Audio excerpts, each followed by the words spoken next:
Hello everyone and welcome to another Jurassic World review with me, Ferris. Today we're going to be taking a look at the Jurassic World Primal Attack Massive Biters Siats Meekerorum. And I think I'm pronouncing that correctly, so sorry if I'm not, but I'm pretty sure that's how it's pronounced. Right, so as usual, let's have a look around the box. As you can see, it's Jurassic World Primal Attack. She has biting action and she moves.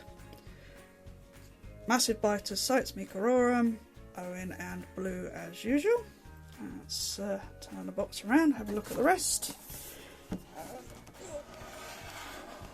All these boxes are so very large. Try to get everything in view. Jurassic World logo there. Sorry for the shaky camera.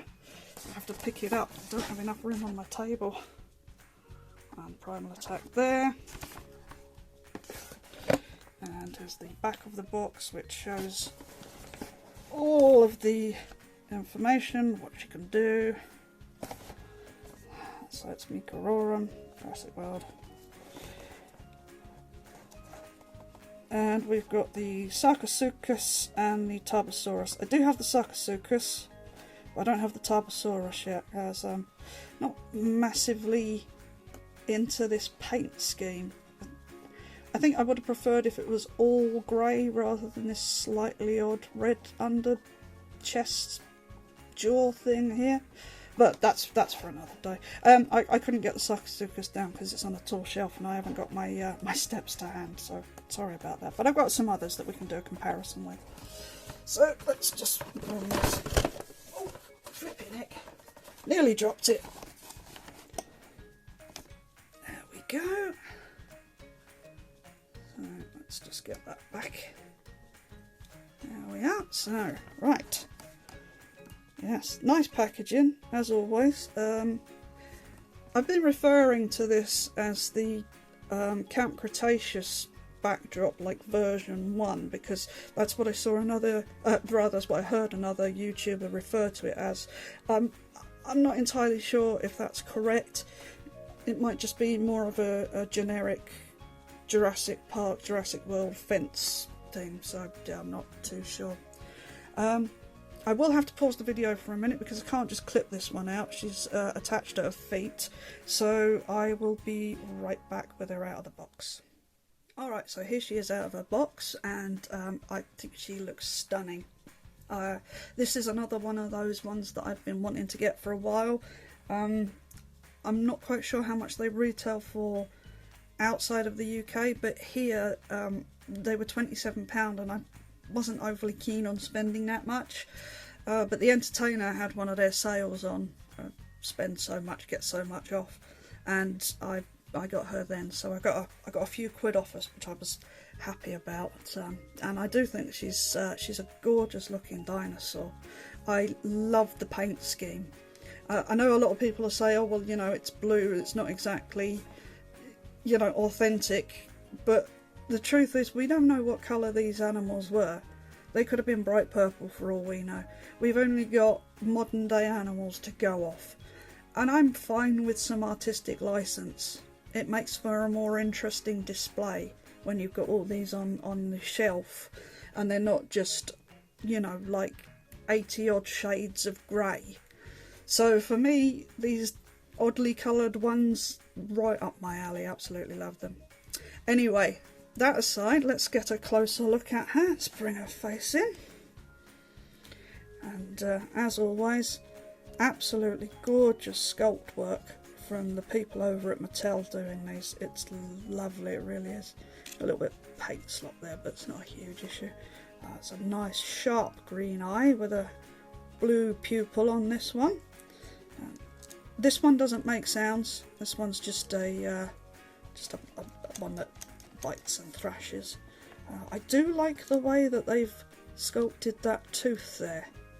And it just fits really nicely, just in that groove there. Just in there. Lovely, very nicely done.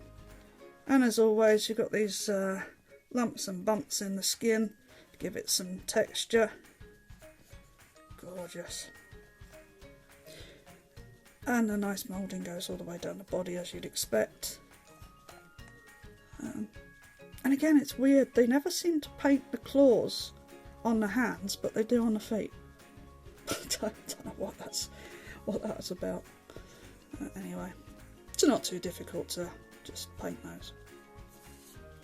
And we got some slightly different sculpting down the back here as well, which is really nice. And it goes all the way down here with some protrusions on the tail. So yeah, again, really nice sculpt work, really nice. We also have these quills, I'm gonna say, on the top and the back of her head here, and they go down to her haunches. These are slightly rubbery, so very nice addition there. Right, articulation wise, the draw is controlled by the gimmick here. There's just a button on the back, so you can open and close her mouth. I do kind of wish there was a way that you could have it so that the mouth stays closed. I mean, short of putting one of those clear elastic bands around it, there's not really much you can do. And then the button itself just sort of depresses there if you do it that way. So, oh well, it's not a deal breaker. Where were we? Yeah, so we'll get to the gimmick in a minute. As with all of these, the arms do move in and out, and they do rotate. Same with the back leg, because although the back legs on this one are attached, so if you move one, you move both. But that's been like it on a few of these anyway. And you can rotate the feet, although it does look a bit odd, because then you lose this flow here. But, you know, if you wanted to, you could do. Let's have a look at the bottom of the foot here. Let's get this into focus so you can scan your Jurassic World Facts app if you'd like to. And on this side you've got the Jurassic logo. So, let's get into the gimmick. I mean, you've already seen part of it, so you press the button on the tail and that does open and close the mouth. But the main thing with this is the rotation of the head. So you can move it around like so, and that has a massive range of movement. And in conjunction with the chomping jaw, that's quite impressive. And of course you can move her up and down, so if you wanted to pick something up, you know, and thrash it around, you could do that. Yeah, it's nice. It's very nice. Obviously the gimmicks are not really aimed too much at adult collectors. They are aimed at children. So, you know, it's good if you're buying them for a child. I'm not really too worried about them. It's, yeah. Right, let's have a look at her with some other figures. Let's have a look at her with an attack pack figure.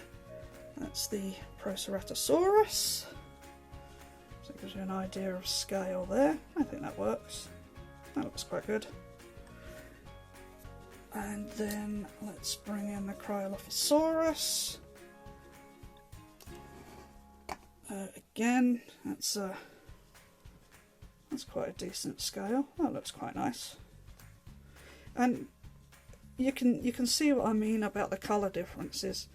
You know, it's really nice. You can clearly see a differentiation between the Siats and the Cryolophosaurus on your shelf, which is, it's great. I like that a lot. So that's that, and just because I have her here, let's bring in the Soundstrike Triceratops so you can see what she looks like with a herbivore. So again, really nice. So there you have it. That is the Siats Meekerorum, which I think I'm pronouncing correctly now. Took me a while, but I think I got there. Oh, death to kitty, death to kitty. Another wonderful Jurassic World figure from Mattel. They've absolutely been killing it. They really have with these figures. If you've seen any of my previous reviews, you'll know that I like these mainline figures. Just as much as I like the Adult Collector Amber series figures. yeah, they've got the gimmick, you know, they're clearly for kids, but they've made them interesting enough for adult collectors as well, and I think that's a good thing. So anyway, that's it for this one. I will be reviewing the Cryolophosaurus and the Epic Roaring T-Rex as well. I'm not quite sure in which order these go up. It depends which one Simon wants to put up on what day, so keep an eye out for those as well. And as always, thanks for watching, and I'll see you in the next one. Bye bye.